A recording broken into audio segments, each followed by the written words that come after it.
गमन तो हुआ है, भारी गमन हुआ है कि निष्पक्ष जांच कराई जाए। स्पेशल इन्वेस्टिगेशन की टीम आज पहुंची थी। सीएम योगी ने इस टीम का गठन किया है और अब ये जांच करेगी।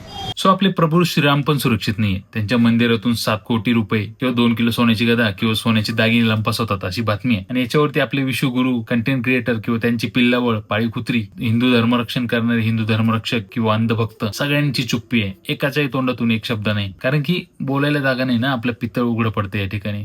आपण चौकीदार आहे असं सगळ्या जगाला सांगितलं आणि आपल्या खालून चोरी होत असेल ते पण अशा ठिकाणी जे आस्थेचं सर्वात मोठं ठिकाण आहे आपल्या हिंदूंचं, एवढ्या संघर्षातून निर्माण झालेलं मंदिर आहे, तिथे जर हा प्रकार होत असेल तर किती सेफ आहे आपला देश याचा अंदाज आपण घेतला पाहिजे. आता ह्या स्थापन केलेल्या एसआयटीजने हा रिपोर्ट नको द्यायला की ही चोरी एका मुस्लिम व्यक्तीने केली आहे, हिंदूंचं मंदिर नासवण्यासाठी किंवा हिंदू धर्माला धोक्यात टाकण्यासाठी ही चोरी केली आहे आणि हा मंदिर जिहाद आहे असं काहीतरी नको बाहेर यायला. फक्त असे अंधभक्त येतीलच कमेंटमध्ये, तर थोडंसं लॉजिकल बोलणं एक्सपेक्ट करतो.